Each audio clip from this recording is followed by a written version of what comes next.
Boom boom Bumrah. I think इसमें कोई दो राय नहीं है कि इस वक्त वर्ल्ड क्रिकेट के सबसे बड़े बॉलर जो है वो जसप्रीत बुमराह ही है। आई मीन हमने अक्सर देखा है कि जब भी कभी कोई मुश्किल सिचुएशन होती है या टीम मुश्किल में होती है, बुमराह आते हैं और अपनी टीम को मुश्किल में से निकाल लेते हैं।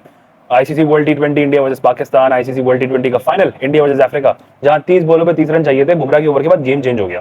फिर पूरा 2023 का वर्ल्ड कप जो इंडिया में हुआ था, आई गेस यहाँ पे अगर शामी और बुमराह का कॉम्बिनेशन होता ना तो और तबाही मचती। इनक्रेडिबल कमबैक हुआ है ओवरऑल। देखिए, एक तो होता है कि आप बॉलर जो है वो अपनी स्किल यूज कर लेता है, एक होता है जब टीम अंडर प्रेशर होती है। अभी अपने घर पे व्हाइट वॉश होकर आई है टीम इंडिया न्यूजीलैंड के अगेंस्ट, और पर्थ के अंदर पहला मैच। और अगर हम प्लेइंग 11 देखें मैच से पहले अगर देखते तो कहीं ना कहीं लोग कहते हैं यार ये फाइट करना मुश्किल है इस टीम के लिए, क्योंकि रोहित शर्मा है नहीं, Virat Kohli out of form, KL Rahul out of form, Reddy और राणा दो डेब्यूटेंट्स खेल रहे हैं, कैप्टन बुमराह है, अच्छे कैप्टन है, बट अगेन जिस तरह की टीम प्रेशर में है किसी के लिए मुश्किल हो, बट एक अलग पॉजिटिव एनर्जी और कॉन्फिडेंस उनके अंदर बड़ा नजर आया। एक तरफ 150 पे टीम जो है वो पैक हो गई इंडिया की, लेकिन उसके बाद ऑस्ट्रेलिया को पर्थ के अंदर 67 फॉर 7 करना, 7 विकेट्स ले जाना इतनी जल्दी, ये कोई छोटी बात नहीं है। और जिस तरह बुमराह ने फ्रंट से लीड करके दिखाया, leading from the front as a captain, top से 3 विकेट गिरा दी, स्टीवन स्मिथ को गोल्डन डक पे आउट कर दिया। डेल स्टेन के बाद बुमराह जो है वो सेकंड बॉलर है जिन्होंने गोल्डन डक पे आउट किया स्टीवन स्मिथ को। तो इनक्रेडिबल कमबैक था। मैं उस वक्त बाहर था, मुझे याद है मैं गाड़ी रोक कर पहले वो स्पेल एंजॉय कर रहा था, क्योंकि बुमराह ने जिस तरह नचाया है ऑस्ट्रेलियन बैट्समैन को, लबुशेन से तो खेला ही नहीं जा रहा था। लबुशेन को समझ नहीं आ रही थी, एक तरफ पीछे जुरेल खड़े हुए थे जो बॉल पकड़ रहे थे और बुमराह बॉलिंग कर रहे थे, कीपर और बॉलर ही आपस में खेल रहे थे, लबुशेन तो एम ही खड़े हुए थे। तो लबुशेन ने ना याद दिला दिया वो रिजू साइमंड्स, हमारे अपने रिजू बाबा याद आ गए कि वो जिस तरह खेलते हैं, उनका रिकॉर्ड तोड़ने पे वो बिल्कुल आमादा था कि मैं रिकॉर्ड हर तरीके से तोड़ दूंगा रिजू साइमंड्स का। 50 बॉलों पे 2 रन बनाए, कुछ नहीं खेला गया उनसे बुमराह। पता नहीं उस कैसे सर्वाइव की उन्होंने 50 बॉल, वो कोशिश कर रहे थे वो पुजारा बन जाए, लेकिन वो पुजारा नहीं बन सके, वो रिजू साइमंड्स बन गए। बट एनीवेज बहुत आउटस्टैंडिंग बॉलिंग स्पेल था टीम इंडिया का, क्योंकि 150 रन पे आप उनकी अपने होम ग्राउंड पे टीम को पकड़ रहे हैं। अच्छा, इसमें राणा पे भी बड़ा क्रेडिट जाता है। ट्रेविस हेड थोड़ा सा अग्रेसिव नजर आ रहे थे, अटैक करने की कोशिश शुरू की थी उन्होंने, लेकिन कमाल की लेंथ उन्होंने पकड़ी है और उसके बाद ट्रेविस हेड को वहां से निपटा दिया। ट्रेविस हेड को चलता किया, जिस तरह बोल्ड किया है, कमाल बॉल थी। आई थिंक राणा का ड्रीम डेब्यू था ये, उनका ड्रीम स्टार्ट हुआ है। उनकी टेस्ट क्रिकेट में पहली विकेट ट्रेविस हेड थी, और ट्रेविस हेड के आउट होने के बाद ऑस्ट्रेलियन टीम वैसी जो है ना वो थोड़ी बहुत गिर जाती है, लड़खड़ा जाती है। अभी भी 7 आउट हो चुके हैं, लेकिन जो मुझे मजा आया ना वो बुमराह की बॉलिंग देखकर आया, क्योंकि उसमें जो स्किल्स है ना, एक ही जगह पे बॉल फेंक के अंदर भी करनी आती है और बाहर भी करनी आती है, ये स्किल सबके पास नहीं होती। और एक ही जगह पे कंसिस्टेंटली कराना और बार बार कंसिस्टेंट रहने की वजह से ही विकेट मिल जाती है, अगला बंदा फिर कहीं ना कहीं प्रेशर में आके अपनी विकेट गवा देता है। ओवरऑल टीम इंडिया की बैटिंग बड़ी पैथेटिक थी, और बेशक ऑस्ट्रेलिया ने स्ट्रगल किया, लेकिन एक होता है अच्छी बॉल पे आउट होना जैसे बुमराह कर रहे थे, लेकिन एक होता है कहीं ना कहीं अपनी विकेट थ्रो करके चले जाना, जैसे जायसवाल थे, कहीं ना कहीं जल्दी में नजर आए, उन्होंने जल्दी से अपनी विकेट गवा दी, बहुत अर्ली ऑन उन्होंने जो है वो स्टार को चार्ज करने की कोशिश की। अगेन इंटेंट अग्रेसिव थी, बट कभी कभी जरूरत नहीं होती, कुछ कंडीशंस के ऊपर आपको जरूरत नहीं होती कि आप ओवर अग्रेसिव होने की कोशिश करें और इतना जल्दी, वो भी पर्थ जैसी कंडीशन पे।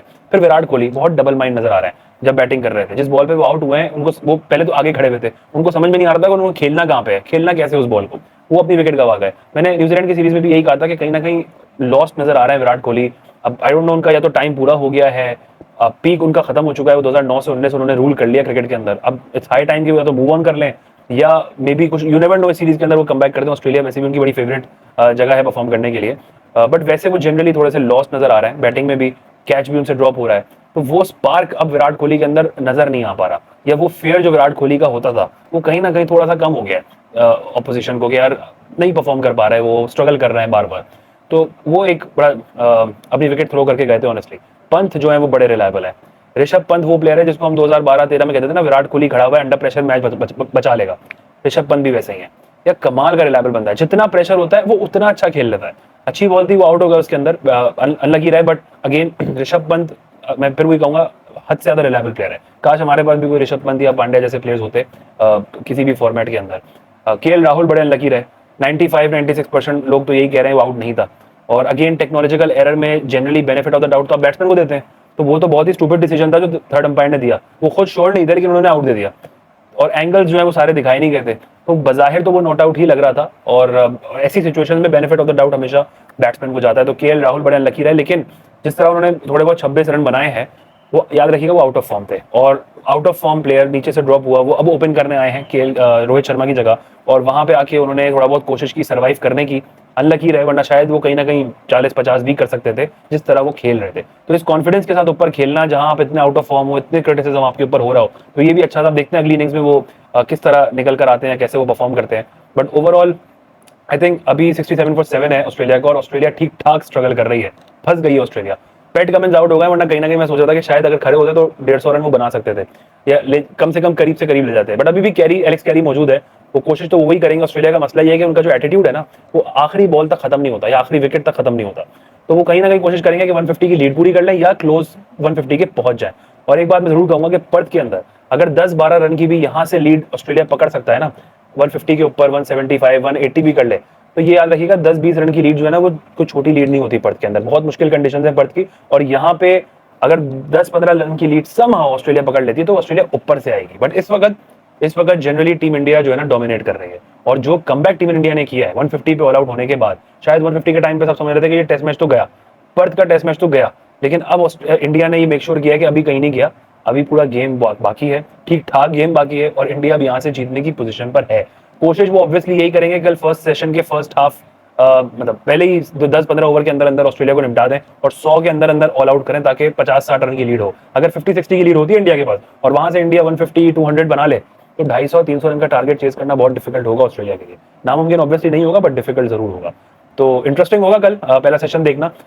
ऑब्वियसली एलेक्स कैरी कोशिश करेंगे कि जितना क्लोज ले जा सकते हैं ले जाएं, ताकि इंडिया के पास एटलीस्ट लीड जो है वो कम से कम हो, और अगर हो भी तो उनको पूरी करनी पड़े 10-15 रन की।